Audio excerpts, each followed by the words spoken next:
Hello, everybody. We are live. My name is Margaret Pinard. Welcome to my channel, you lovely people. I have here with me today, Mama Maggie. Hello, everybody. We are live. Seriously? My name Is that me or you?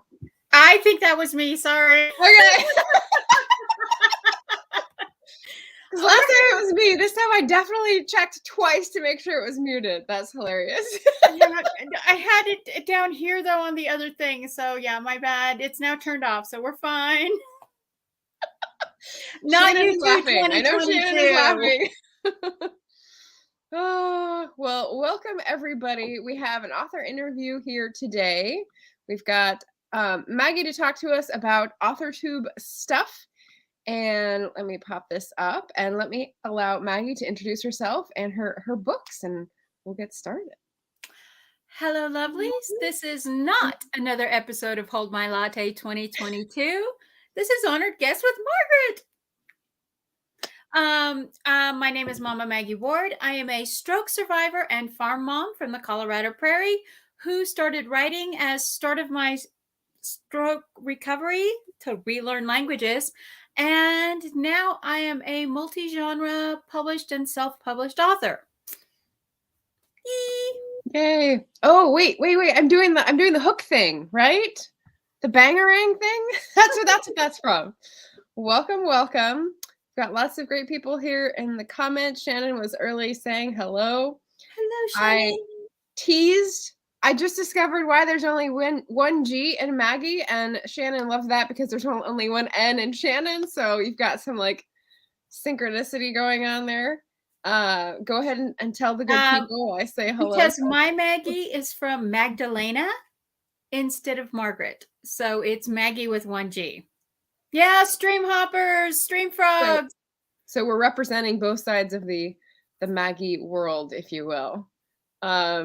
So we're talking about stream frogs. Yep. Anita is here. Hello, Anita. And Jen O'Malley is here saying hello. Hello, Martin Lejeune. Hi, John. Shannon, cool gamer. Listen up. I like Jenna's orchestra fanfare. Appreciate that. Yes, I did. Thank you. Thank you for noticing. Faye is here. Hello. Hello, everybody. Leo is here. Looking forward to this. Greetings from Howdy Land. John has adopted the title. Love it. Evening. So earlier, Martin had to say afternoon. Thumb his nose at us, and now he's saying evening. Hope you're feeling better, Martin. Yeah. Hello, everybody. Saying hey. Just Eva saying hey. Hey. All right. So let's jump in. My first topic is going to be there's a new release. So let's pop that up there. Okay. What world is it in? What format is it in? And I'll put up where people can find it. Okay. So yeah, last month I dropped Blue Water, which is here, on Kindle, print on demand and Kindle Vella, or Kindle Unlimited. And this just a few days ago, I dropped the 5th book in the Relic of Time and Shadow series on Kindle Vella. The book is called The Dust Shadow Insurgents, and at the end of Ancient Ice Apocalypse, Daisy was dying. They put her in a healing sarcophagus to hope to live, that she would survive. The Ethereans left to Earth, went back to their homeworld, and all of our time travelers returned to the present, just basically to wait for them to try to come back. And so this is a few years after when they came back to the future, they were like all very sad. Daisy's dead. And then a few years later, Daisy gets the Ethereans back to Earth. And surprise, they've turned her into one of them. Our manic physics mathematics savant is now a semi-immortal alien, which is good because now her body is strong enough to keep up with her obsessive compulsive disorder. So, but I'm getting okay, people, I don't know if you don't like this, tell me to stop, but I'm getting not Captain America. What's the woman who's the like Captain Marvel? Captain Marvel. Thank you. Yeah. Captain Marvel vibes with the turning into the alien. Yeah, Nice. but like they think that Karstein's brother, basically the shadow indwelled Prince Damien, they think he's dead. Yeah, not so much. The shadows found a way to resurrect him, and so he's moving behind the scenes, and they're working through. And they discovered that the shadow nebula that they've been trying to find, there's a side book, a 2-series side book that you can find only on my Inkit page called Etheria Arises, in which they discovered that this thing, this entity living in a pocket nebula, is basically harvesting planets. And just into the Dust Shadow Insurgents, you find out that Terra Earth is next on the list. Dun, dun, So dun. And Jenna's message works for that too. You got a lot yeah, of dun, dun, dun in your pitches. So it's going to be a wild ride for the next few books. It's going to be a very wild ride. Sweet. So I've put the Kindle Vella release in the chat, as well as the work on Inkit where she just referred to. So that should be. It is where all my rough drafts are free, because I understand not everyone can afford to throw money at Amazon. Yes. I'll hold myself to a yes for now. Okay, what about your life motto? Let's jump into better over bitter. What do we have behind that simple sounding hashtag? Tell us a story. Okay, long story short, back when I was a teenager, my parents are very toxic people, and I realized I need therapy to deal with this. And like, I put myself in therapy, which back in the 80s was a very big deal because only crazy people went to therapy. And honestly, I think my parents would have thrown me out of the house.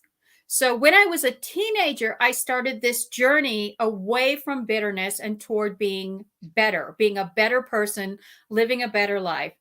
And I learned from my first therapist that all of the bitterness and anger and rage that my parents had basically trained us with our whole life is kind of its own addiction. And so to be better instead of bitter is a journey, like recovering from alcohol addiction or gambling addiction or something like that. And then when I had my stroke, couldn't work anymore. My was told that I was going to end up in a nursing home, and I could have been very, very, very bitter about, because I was super happy with my life when I had my stroke. And so I had a choice. I could be bitter about it, or I could try to get better and find what I could do, changes in my life to just have a good life. And with that choice to be better was very much a struggle and a long journey, and we're still working on it. I will never completely recover, but it's a mental attitude about overcoming that I've literally carried with me most of my life. I'm 52 now. So since I've been 15, I've been working on this. The actual better, not bitter thing came from when I was writing one of my first fan fiction on Rachel Mills' Clayton.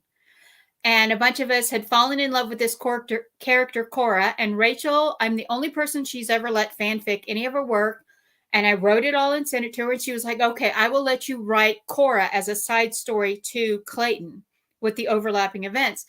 And we were talking about this in a discussion about, you get to a place in your life where you choose to be better or you choose to be bitter. And since Cora is a chef, it came out as honey or horseradish. Which, if anyone's ever taken a bite of raw horseradish, that is that. And but anger and resentment and frustration and just all of that builds up in your soul. And it really is that corrosive, horrible flavor. I mean, and it's hard. It's hard to take the path of better because just being angry is so much easier. Being grumpy, being not nice, just to not care is so much easier than putting the work into it. And so bitter is not something you want to be. And I go through, and in my stories, in my books, I always have these story arcs where people are moving through this translate thing of they've had trauma, they're trying to recover, and do they go up or do they go down? And I have characters that really, really struggle with it, and some of them overcome and some of them succumb, because that's the way of the world. Not everyone is going to overcome their great thing. It sounds like a song. I think I hear a song. That's just the way of the world. Does anyone know that song? Very good. It sounds like you've got Richard. Delicious character conflict there, which I love. And I have similar, I guess I would call it an aha moment, where people may call this like a Hallmark quote, but I saw a meme on Pinterest, I'm pretty sure, and it was a girl with balloons, and it was like that moment where you have to let go of the life that you dreamed for yourself in order to embrace the life that is coming for you, basically. Yeah. And that was just like a big, like, well, wow. You never know. You never know when that epiphany moment is going to come. And this is another reason that a lot of my books deal with trauma and overcoming and people having to make these choices, and people who are causing their own trauma because the goggles they see the world through, or the baggage they're dragging along with them. Yeah. And I've had readers reach out to me through Inkitt and back when I was on Wattpad about, this made me see something, this made me feel something. I went through this thing and I never told anyone. And I'm like, get therapy, talk to someone, anyone, just you can overcome this too. Come over here, join us on the recovery road. Yeah. And being a cheerleader and literally sometimes it's hard, because there are days when I can't talk, I can't swallow, the right side of my body doesn't work. I have constant vertigo to the point that there are days I cannot drive a car. There are days I cannot write. And it's like there are days where one of the kids is walking around like holding onto my arm, making sure that I don't fall over. And it's a struggle to have PMA, to have positive mental attitude, but the choice is to just give up and be miserable. And I'm just not wired that way. Yeah. So we're the cheerleading squad for AuthorTube. I like it. Yes. Yes. And I'll tell new authors, write your story, because you might not get 1 million readers. You might not be Brandon Sanderson and pull the $27 million in a week in, which, shipping's going to kill him. He might be taking a loss on that if he has to ship all these packages to Europe and Asia. Oh, well, people don't realize how much. I tried to send a coffee mug to Australia and it was $67. Yeah, that's So I've known about that, because even the priority stuff to go to Japan is like $80. It's like an envelope. Yeah. Everyone's like, oh, he made so much money. I'm like, he's not going to make anything once he's done printing and paying for the shipping. You think? I don't think the bulk of his orders are outside the U.S., but that's a digression. So let's get back onto the subject. A third. He released a video. A third of them are overseas. Interesting. Okay, so let's talk about the multiple genres that you have written in. So far, I've got, and these can be in one book or in many different books: romance, a fantasy, historical, dystopian, sci-fi, women's contemporary fiction, and, combinations of all of the above. So this is pretty amazing. This is, I think, just another offshoot of your working through being curious and trying new things, and your brain like occupied and engaged, right? I'm a very adventurous person. I like to go on adventures. When I had children, I started taking them on adventures. We do things. And I'm the same way with reading. I'm a very, very adventurous reader. And so I'm a genre slut. Yeah, I mean, we can choose to take back that title and that phrase and that word, or we can think of another name for it, which is no, Jane of all trades, Jane of all genres. I like it all.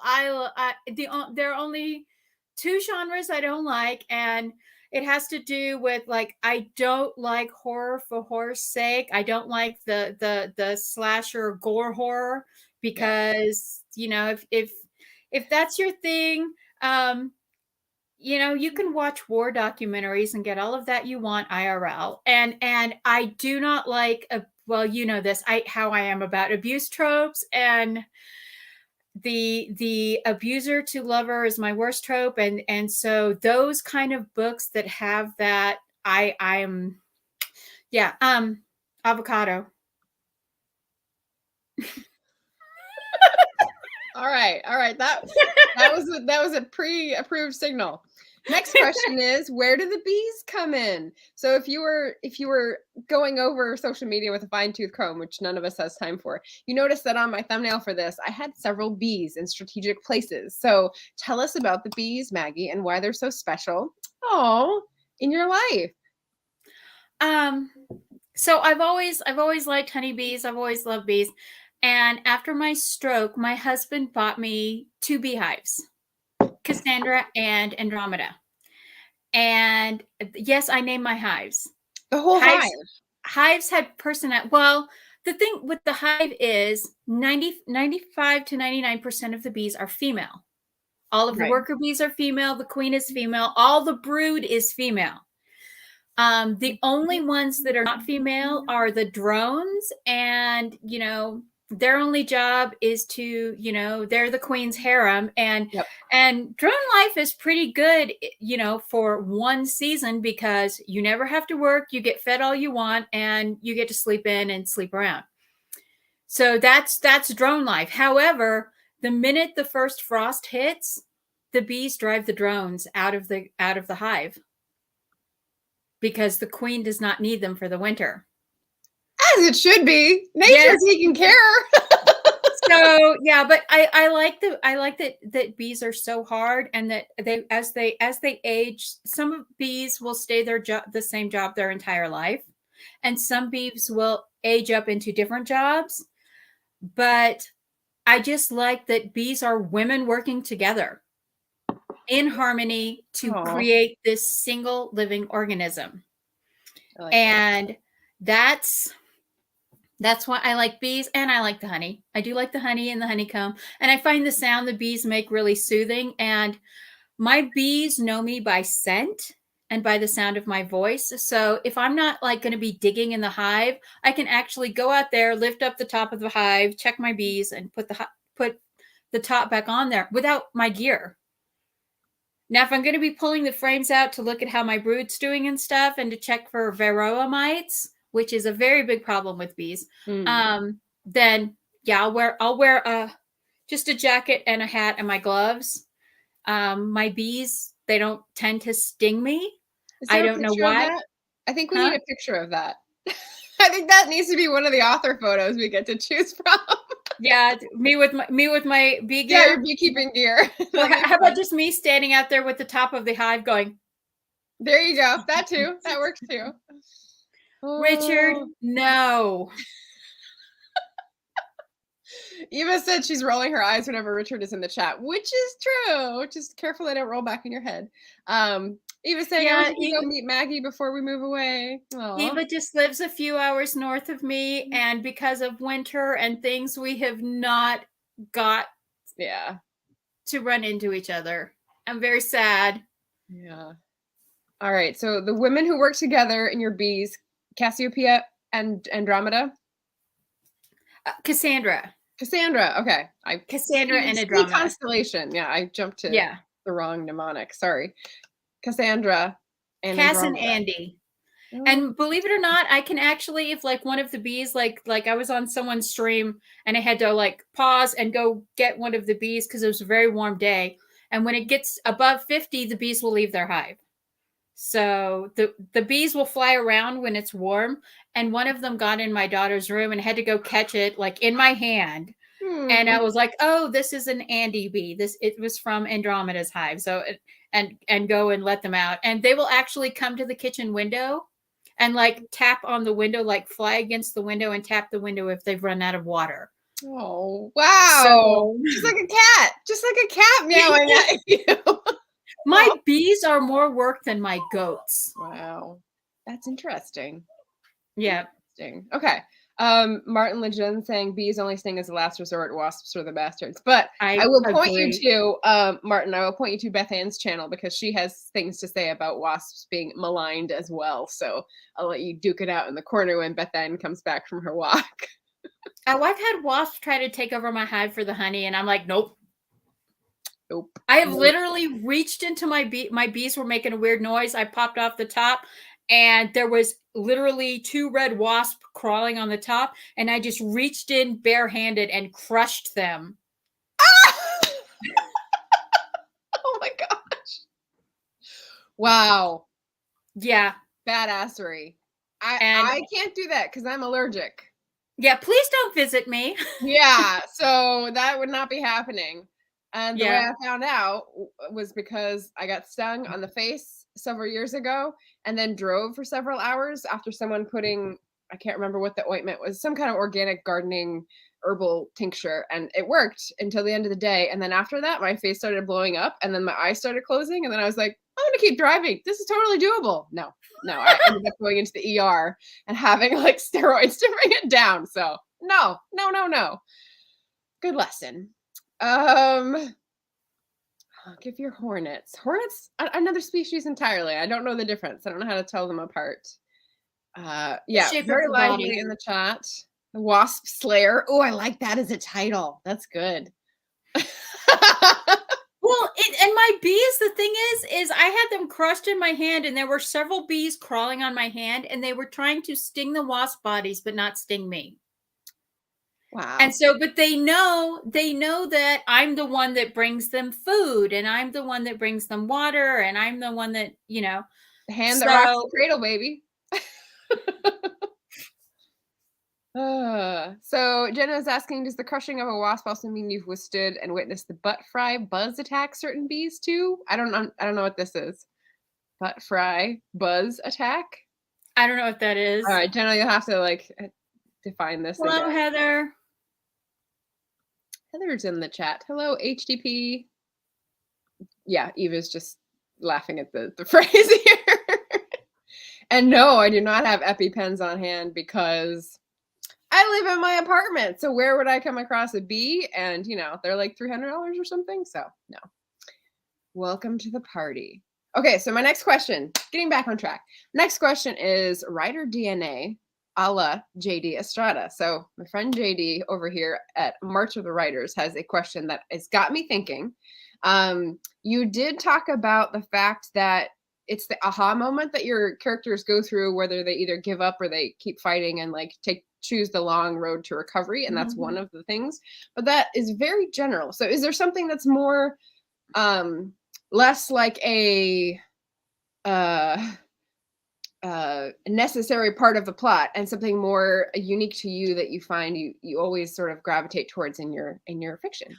Well, beyond the overcomer plots and side plots that I always have, and it's always multiple characters going through very similar journeys at the same time and trying to reconcile this. The one thing that almost always shows up in all of my books is that wise older character that is a smartass because they've lived their life and now they, Can you give us an example in a sort of classic literature that we could compare to?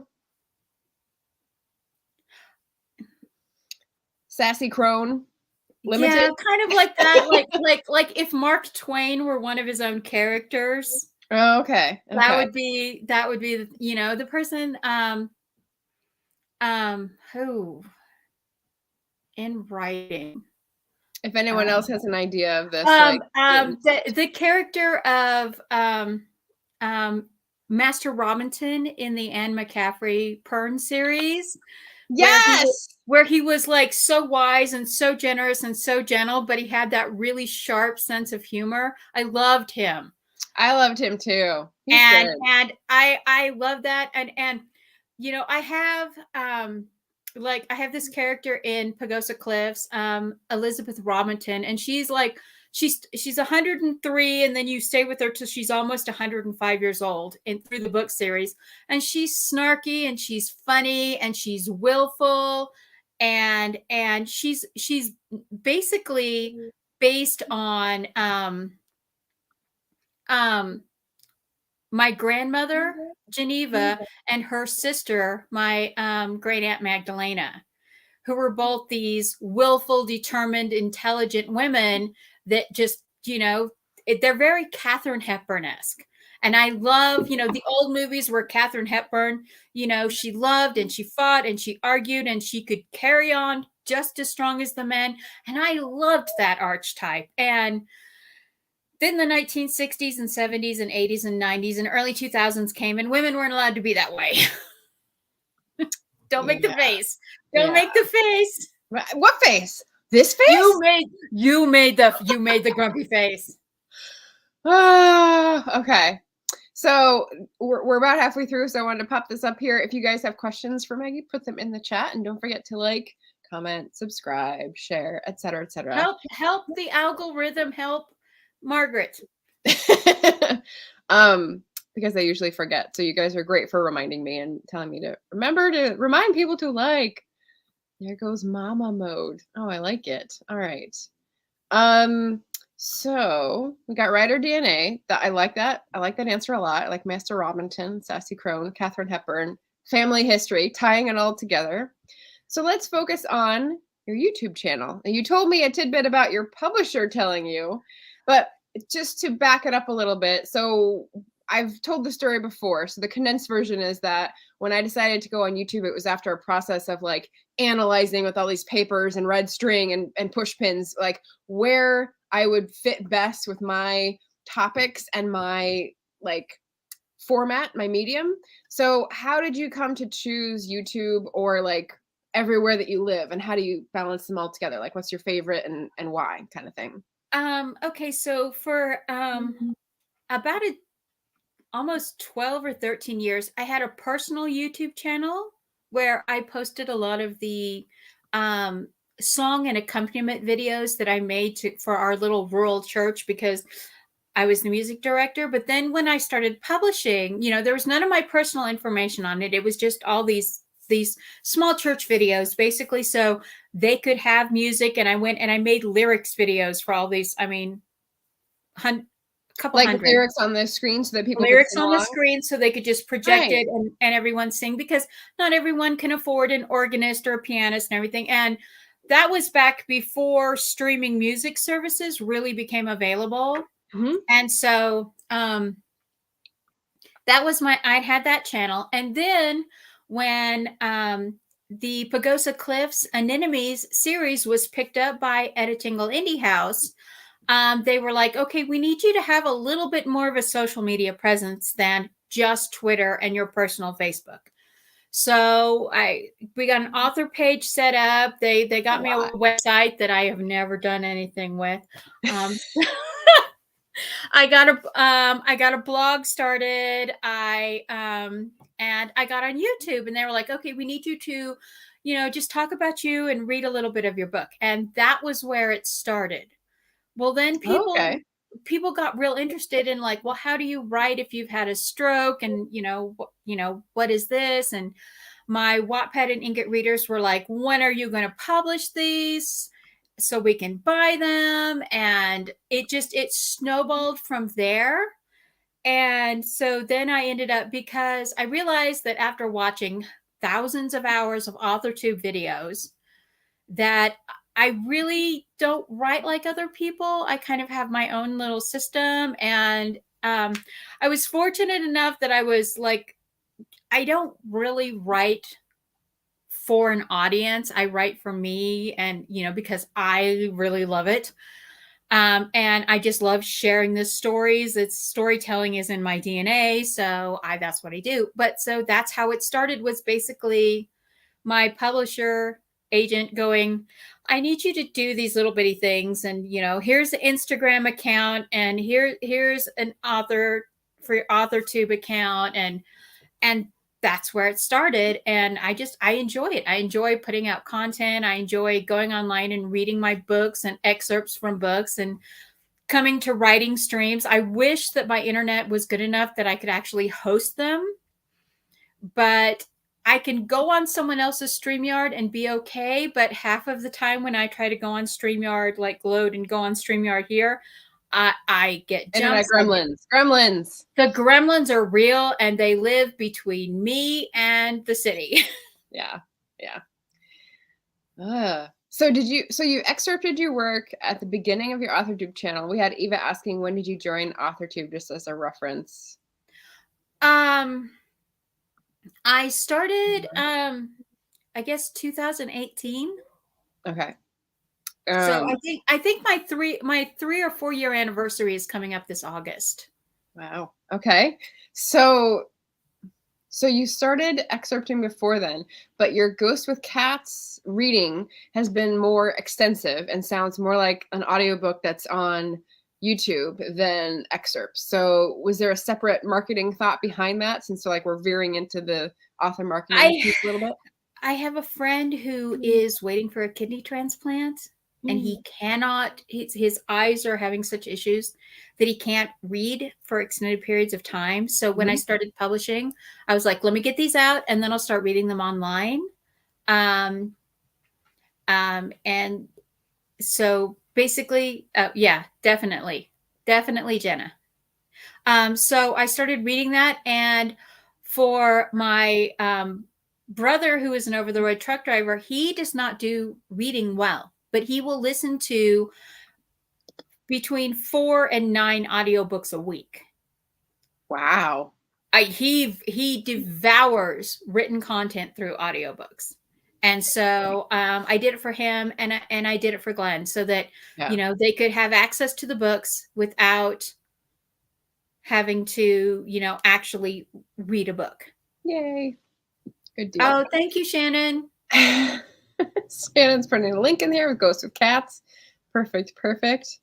Okay, what about you're very good at coining phrases and witty turns of phrase that we're all like running away with and having fun with. So there's one that someone else coined that you have adopted as your own, and other people have done other iterations of, not to name names, but I just saw Eva this morning talking about hold my toddler, which made me laugh. So give us a little rundown of, like, everyone knows it started as hold my beer as a meme probably a few years ago. And then you have got hold my latte 2022 as a hashtag doing very well. So, and that's the second, that's the second part of hold my coffee 2021. Okay. So hold my coffee 2021, hold my latte, hold my latte 2022. And actually,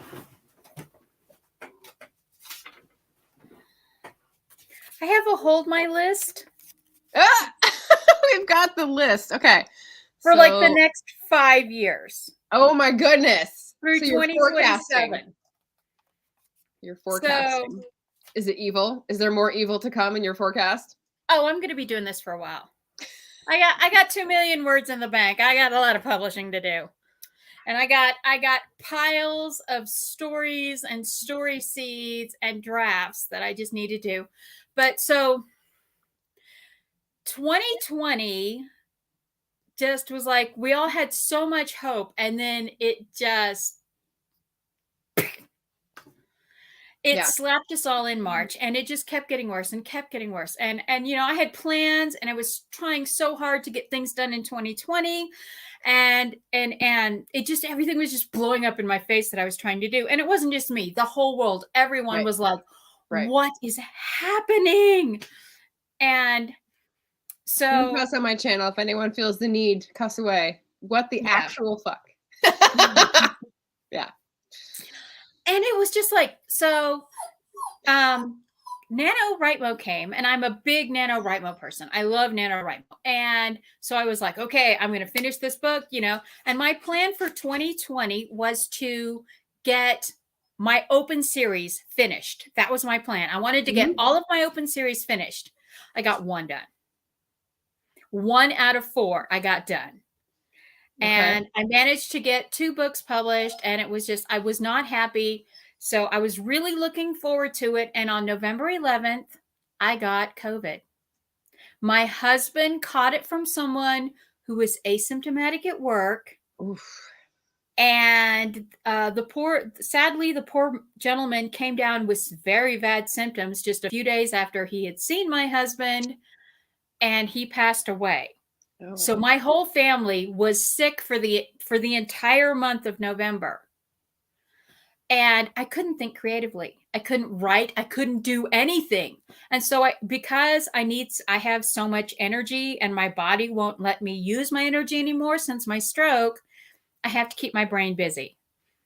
So I started editing, and I edited and I edited and I edited. And then I saw Carol Brown on one of her streams, on her planner streams.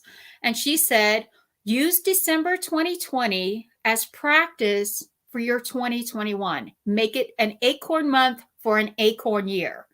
And this idea of planting a seed to become your publishing thing.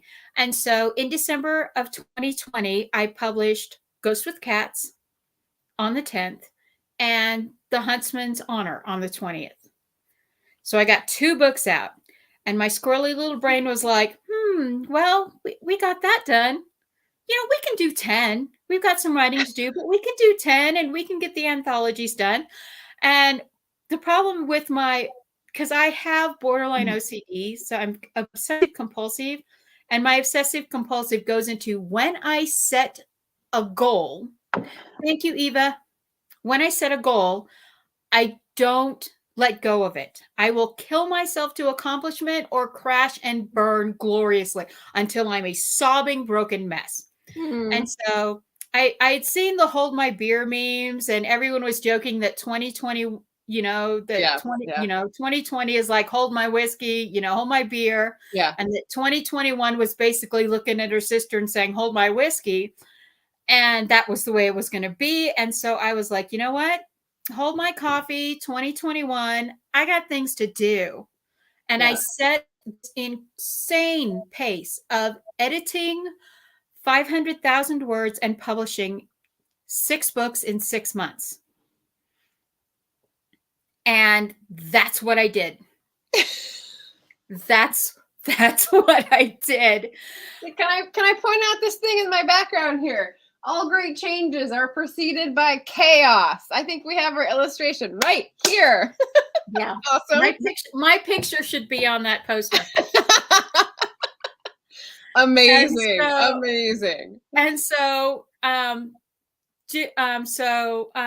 for the first 3 months, the Huntsman's Heart, the Huntsman's Hatred, and the Huntsman's Horror, January, February, March.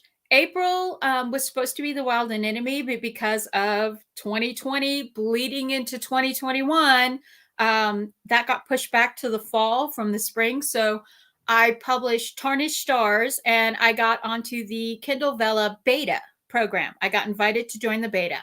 And so I was in the Vella beta. Then I went to Tarnished Stars was in April. In May, I had already planned to publish The Flame Burning Within, which is my one of my women's contemporary. In June, the second book after Ghost with Cats, called Ghost with Ink, came out. And then I kind of had this break. I had this break from July. I knew camp was coming in July, and I was planning on doing Camp Nano and World Anvil Summer Camp. And I was working on the Halloween anthology, which I knew was coming from Editingle. And then my friend Catherine, who does their Christmas anthology, was like, can you help me? I need another story because some of the stories that came in, no. Okay. Wow. I understand that people have Santa fetishes. But when you're writing cozy romance, holiday romance things. Is that a no-go? I don't know if anyone knows. I don't think this is the crowd, but if anyone is familiar with the Infinity Hoop Challenge on TikTok, I just saw a Santa one, and it was not smutty, and it was actually really cute. So, see, I would like that. I would like that, but there are some that's just okay then. And so I was like, I've got a little short story for my a 1,500 word short from my Pagosa Cliffs world. I'll expand it and I'll send it to you. So I was doing that and Camp Nano, and that was so much fun. And then I needed to get another book out. And meanwhile, Bella had gone live. And so I had Relic of Time and Prophecies. And since all of those episodes were out, I added War of Prophecies. And I knew that in October, those episodes would be out because I do my Vela episodes every third day. Literally every third day, you get a chapter. Wow. And I work very hard to keep my chapters between 25 and 30 cents a chapter, to keep my word count right in that spectrum. Okay. And so I ended up adding Climates of Conspiracies and prepping, editing Ancient Ice Apocalypse to go on. And I'm editing this whole time. I'm editing Relic of Time and Shadows the whole time. And so I get those 4 things up, and then I'm on. Yes. Do you have a different time for writing versus editing, or is it like the same sort of session? Do you have like a different routine for? When I write, I tend to write early in the day.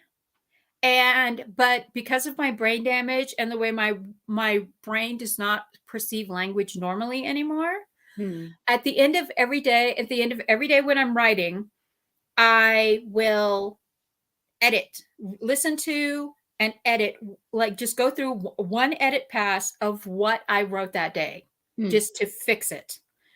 Because my brain still writes TEH for thee.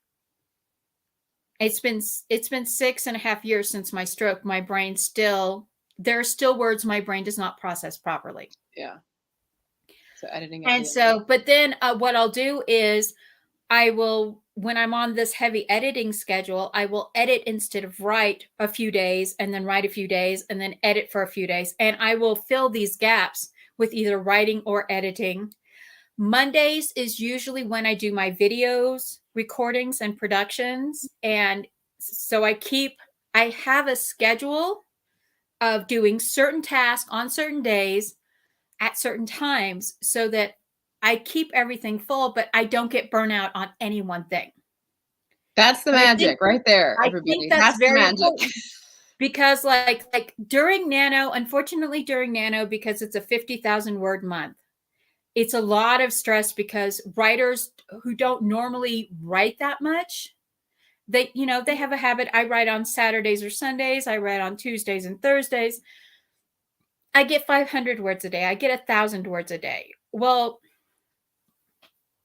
to stress into that big of a goal when your normal monthly total is 1/10 of that is a very bad thing. That's why I tell people do not do what I do, because I am a 2,000 to 5,000 word a day writer when I'm writing. If I'm really rolling, I'm like word vomit onto the keyboard, and then I go back and fix it in editing, because editing, do not be afraid to cut things. Do not be afraid to pull out a scene and throw it in your orphan scene document because it doesn't fit. It might seem like when you're in the thrall of writing, it might seem like, oh yeah, this will be great in the story. But then you go back later and you're like, but I worked so hard on that scene. It's fine to be attached to that scene. It just might not be the scene for this book. It might be a scene for the next book or another book. Right. You never know. Yeah. So. Excellent. Okay. So a little bit on writing routines, which I had to jump in and ask the question for, which is great. I want to just do like a couple more questions, then jump into audience questions, because of course people had some great ones. Where does your favorite reader feedback come from? And that can be anywhere in the process, before publication or after. Because I do something that most writers consider completely insane. I write a draft for a chapter, and once I've gone over it twice, depending on the project, there's some projects I don't have published at all, but there are several projects that I will throw right onto Inkit in the rough draft form, and it's funny, if I'm really in a roll, I can get a chapter out every 2 or 3 days for my readers, which is why Vela has been so successful for me, because Inkit is basically serialized fiction, so I'm used to it. Yes, I am insane. Thank you. Martin. Yes. It's called courage, actually, because it's just words that you put out there for other people to see. Yeah. It's not like what they actually say will change the story. It's not like Sometimes they have, though. Sometimes I've gotten feedback when I was writing Cora, which was the first fan fiction I wrote. When I was writing Cora, literally the chapters coming out every third or fourth day were from, there was this, okay, you know how the whole Edgar and Jacob, Team Edgar, Team Jacob thing happened with Twilight? Edward, yes. Well, for Rachel's book, the two male protagonists were Dallas and Clayton. And everyone was either Team Dallas or Team Clayton. Okay. Well, me and a very small group of us were actually the female MC. We were Team Raya because we were like, oh, she can do better than this. And so we were completely for Raya. And so this Team Raya became this consciousness stream that actually became Cora. And so what came out in the comments on the latest chapter from the Team Raya people is what became this Cora's stream of consciousness. So it having those comments completely, that wrote the book. I didn't write the book. The comments and things, I just blended it together to make the book work. But yeah, but I have had things and from readers that I have changed that has made me change the way I look at things. And like when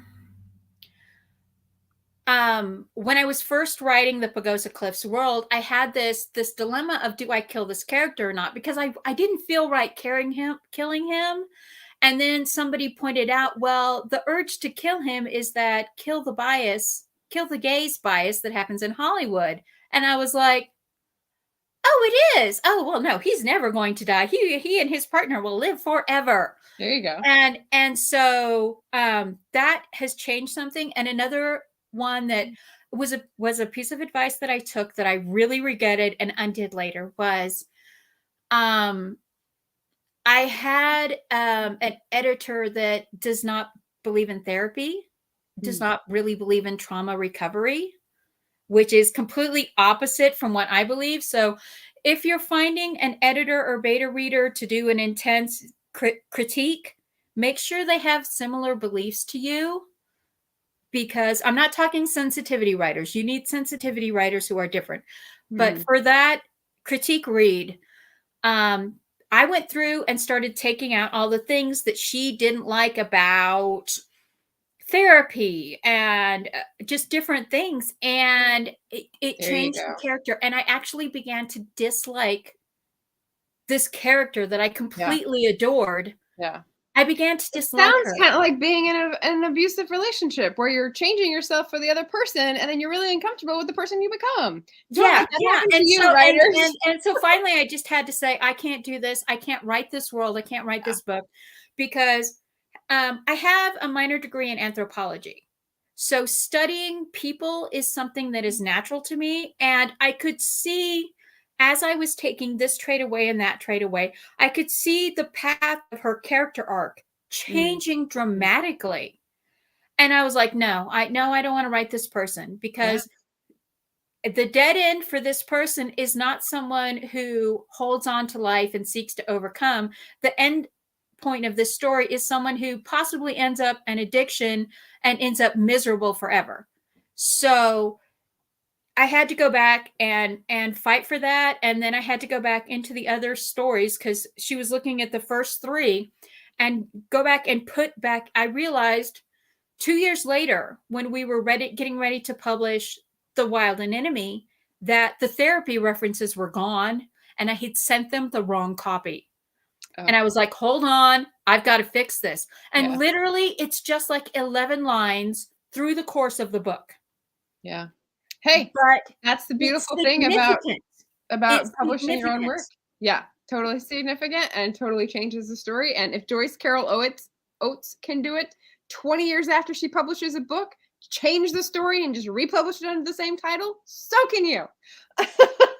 Yeah, but no, it was in my mind when I learned that. I was like, what? Yeah. And that's another thing. Oh, for anyone who's thinking indie publishing, that's another wonderful thing about being an indie publisher is you then have so much more control. And if you write something and like things change like 2 to 5 years later, and like you used a word that wasn't considered derogatory and socially unacceptable, Yeah.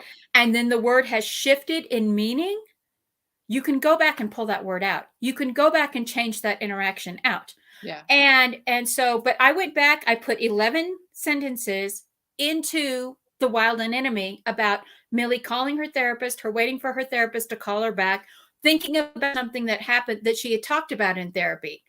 And just that completely changes Millie's arc from being someone who's being victimized from the world to someone who is choosing to actively face her trauma and cope. Right. Yeah. And Heather's point, not the editor's place to insert her own opinions on these sorts of things. Yeah. I think we have a few excellent editors in the chat. Nudge, nudge, wink, wink, who might like know exactly that fact and, you know, be available for hire for any writers who are wondering. Heather, excellent. Okay, so reader feedback. You said basically ink it was the best, and you know, be careful with your editor relationship. All right, so we have time for audience questions. This is going to be my last one. Where do you come up with all the best questions during other people's interviews? Because you have the best questions. I'm a people watcher and inherently curious people. I love psychology and what makes people think, and what are the goggles? Hello, Nia. What are the goggles that they see the world through? What are the goggles that, you know, everyone, we wear our school goggles, we wear our life goggles, we wear our trauma goggles, we wear work goggles.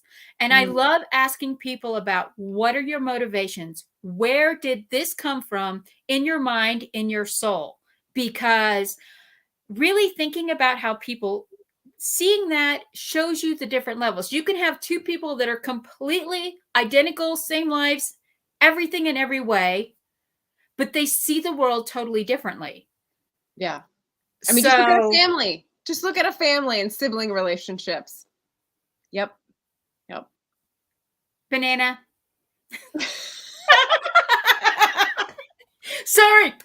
For everyone who doesn't know why we keep doing this, Margaret and I agreed that if we start to rant, the safe word for her is banana and the safe word for me is avocado, and that's the signal to stop. Yeah. Yeah, back on track. Okay. I'm going to point this one out working backwards a little because I saw on Eva's merch shop, she had Imposter Syndrome is sus on her. The imp is real, and I struggle from it. I struggle with it all the time. Ever since I started writing, because one of my first rejection letters that I got was, you should stop writing. It's obvious you have brain damage. Yeah. Hold my beer for that one, please. Oh, yes. Yeah. So I struggle because it's like, I really I hate the abuse tropes, but I see these books and they've got 1 million reads on them on Amazon, on Inkit or on Wattpad, and they're horrible books. I understand that people like the smoking hot schmexy scenes, but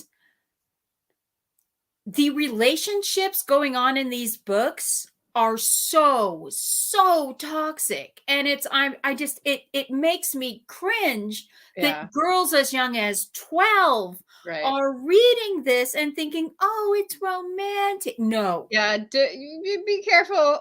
Armor yourself before you step on TikTok. I had a TikTok account for exactly 2 weeks.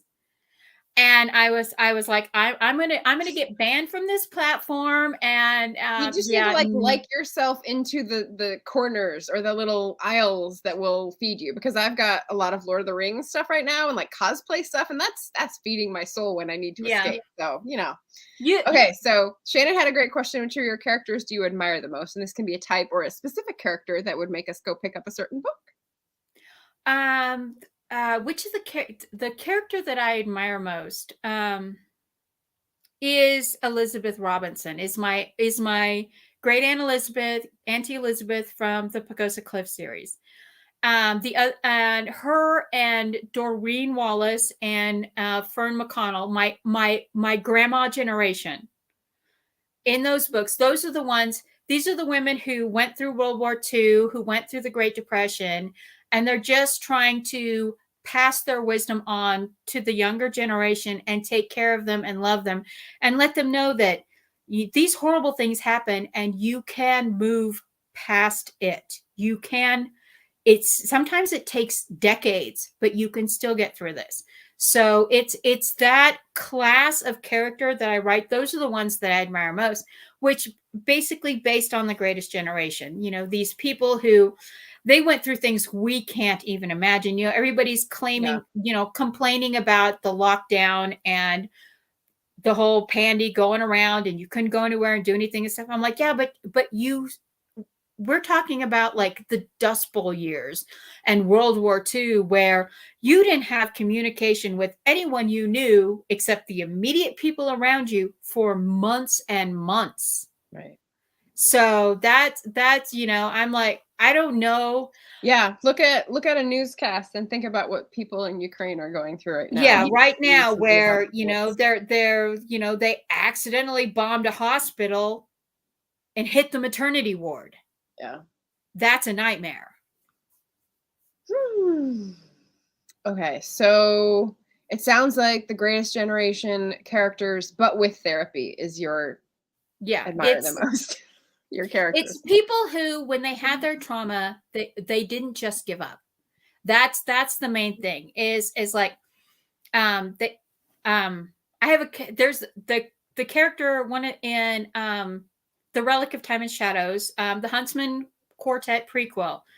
The character of Urieth, who is the huntsman, and he grows up in a society where huntsmen are considered lesser, even though his parents are these great ordained oracles with all this respect. That's like, oh, you're just a huntsman, and and he struggles with this identity his whole life. And just, he goes to war and turns into in his reaction to his insecurities and all of this stuff is to literally become the worst of the worst that you can become. And he's grieving and he's miserable and he takes his anger and hatred out on other people constantly, including his soulmate. He's and then he's like kind of has this epiphany that, maybe I'm doing something wrong. And his struggle, but the problem is he keeps falling back into the comfortable zone that he has been used to of anger and hatred and resentment. And he'll start to climb out of that hole and then he just gets sucked right back down. Yeah. And so like if fantasy trope could be used for that. Yeah. And so he's probably like he's one of my favorite characters, but he's the one I like the least. Okay.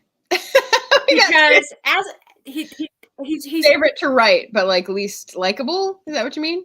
He's like not likable. I mean, he's amazing. He's an amazing person. He's an amazing character, but his tendency to default to rage is it's a very real trait. It's a very real trait. And his father warns him to be careful of embracing the ease of hate over the work of love. All right. Eva's got, who's your favorite AuthorTube chat regular and why is it me? She's stealing that line from Garrett. Laugh out loud. Yep, that's good. Eva and I stalk each other across YouTube and the Twitter. We're always in chats together. Her and me and Devin, Divine Devin. We are all. It seems like the three of us are always in the same place. Oh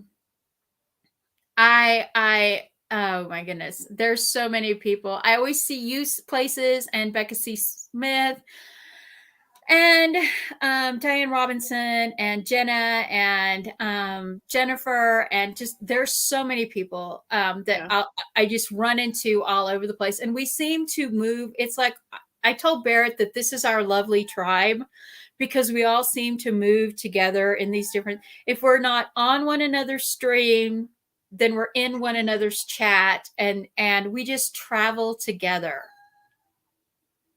So we were talking about the accident of bombing the hospital, and Nia said accident in quotes because, and then Eva supplied Nia was going to finish that, but there was an accidental power outage. People are having fun in the chat, which is classic AuthorTube style. Martin says his cat's just come mewing for dinner like he's some bee. Harkening back to the earlier discussion. I love this. Yes. CB394, usually one of the regulars. Oh yeah, CB's Charlie, Jules, Laura. We always end up together. Glory and Tom from Glory Writes the Blues channel, the Finks. I just love seeing everyone everywhere, and like go over to Lisa Daly's channel and hang out with Lisa and Caro and Tamara. And I'm so glad that Caro and Tamara are finally getting back into the groove of streaming again, because I love their streams. Sky, SD Hedges, she is so much fun and so funny, but the poor thing is working 12-hour shifts right now. I don't know how she's even staying vertical. Okay. So I had a question about milestones you want to hit in publishing, but since we are at the hour mark, why don't we go out with like, Eva has put up genre slut award recommended for the AuthorTube awards that I'm not actually doing. So with this as a possible answer, what is your idea for like the big ambitious project or something that you want to put out there, since you've got the courage to put work out there with no preparation? Like, do you have anything like, I do everything wrong to be an author tuber. Do not follow my example. No, my next big ambitious work, the next real the biggest thing would be is if like UN Animation, who does the Battle Through Heavens, it's an anime, but it's not an anime style. They use computer generated animation, so the characters look very human. It looks almost like film. It's beautiful. Is it like what is that soundtrack that I have? They're out of China. It's called Battle Through the Heavens. Okay. And if they were to pick up a Relic of Time and Shadows War, I would move to China. That would be, I would be like, pack my notebooks, pack my laptop. When do I leave?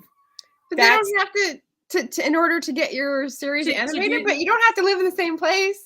To do the anime and stuff like that, and to oversee the project, I would want to be there just because I'm a control freak.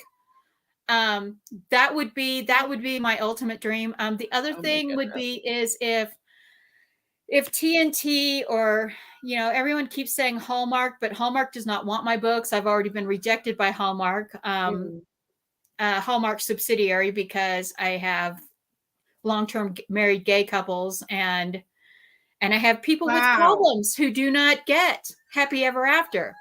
They don't even get happy for now until 2 or 3 books later. Huh.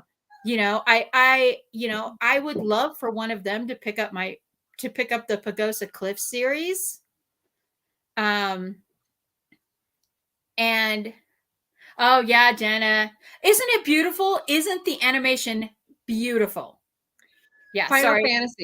Final Fantasy is the movie I was thinking of, not the old game, but like the movie that was, I don't know, 10 years old now, where it looks really realistic, but still computer generated. Yeah. Well, it's like the outtakes from the current Final Fantasy movies they're so cinematic. And I just love that look of the animation style. So yeah, I would love that. But no, it's just, I would love for one of my big series to get picked up and converted into like mini series or films or something. That's my biggest dream and goal. That is the big dream and goal. But every author has that. And until then, I'm just happy with people saying, yeah, I saw this and I decided to get therapy. I want to go do this. And the Chihuahua has her nose. She has her nose under the door and she's crying like she's dying. Her bed is in the living room. She has food in the living room. The dog is talking to Martin's cat, obviously. There's some sort of like mind meld going on across species. I love it. Yeah. So, all right, that's every author's big goal. And so that's my big goal. And my next big project that I hope to do is my vigilante gargoyle shifter queen. What? Vigilante gargoyle shifter queen. Wow. Okay. Very excited for that, going out on a very suspenseful note. Awesome. Okay. I just wanted to say thank you. Hold on for one more second while I tell you what's coming up on the channel. I usually do these at the beginning, but that felt awkward. So I'm doing them at the end. And of course, everyone will leave, and that's fine. So what is coming up on my channel? I've got a buddy read chat on Sunday with Valerie Geary. We're going to be talking about The Bookish Life of Nina Hill, which is about a neurodivergent character who works in a bookstore. So anyone who loves that, I think will love this book. And we'll definitely go into it on Sunday with Valerie, another author tuber. And then on Tuesday, I have the celebration of all the work from the Black Author Tuber Readathon is going to be happening at 6 p.m. Pacific on Tuesday. So we're going to have, I think, 8-ish people on the channel and just like talk about all the books we read. I had a really fun time doing the thumbnails because there's lots of books because we read multiple books each. And so it was just fun. So that is in the chat as well. I'm looking at the chat. Let's see. A lot of people are going to be on here. You have so much going on. You have so much going on. It's that week. It's just like the one impacted week, just like Shannon's, going day by day. You know, I'm just kind of going, okay, every other day I have a show with someone else. It's a buddy read, it's a party, it's a wrap, it's an interview. This is just the week for March. And so next week, you're going to take a day for self-care and have a bubble bath and sit in the tub with a glass of wine and chocolate cake and just, you know. No, yesterday was my day off, and I went to get my haircut. I came back and my water was turned off because someone had a water repair and they couldn't figure out how to turn the house off. So they turned like the whole division off at the main line. And I was just like, really? I come back and I've forgotten my water bottle at the hairstylist, and I've also got my water turned off. So let's just sit here and be thirsty. Yeah, that sounds like a plan. That was my day off. Thank you, Jenna. Yeah. Looking forward to the readathon party. Yay. What is the self-care day you speak of? Yeah. I know. You take better care of Loki than you do yourself. I'm calling you out. This is me. Yeah, Loki gets all the TikToks. I mean, just think about that. Yeah. But he's so cute. He's so cute. Yeah, he's cute. All right. Well, thank you all for joining us today. I hope to see you again in the near future for all the interviews and the buddy reads and the parties and the self-care days. So thank you all. Have a lovely weekend. Happy Friday. Stay safe and be blessed. Be blessed. Yeah. Have a lovely weekend. Well, I'll talk to you again soon.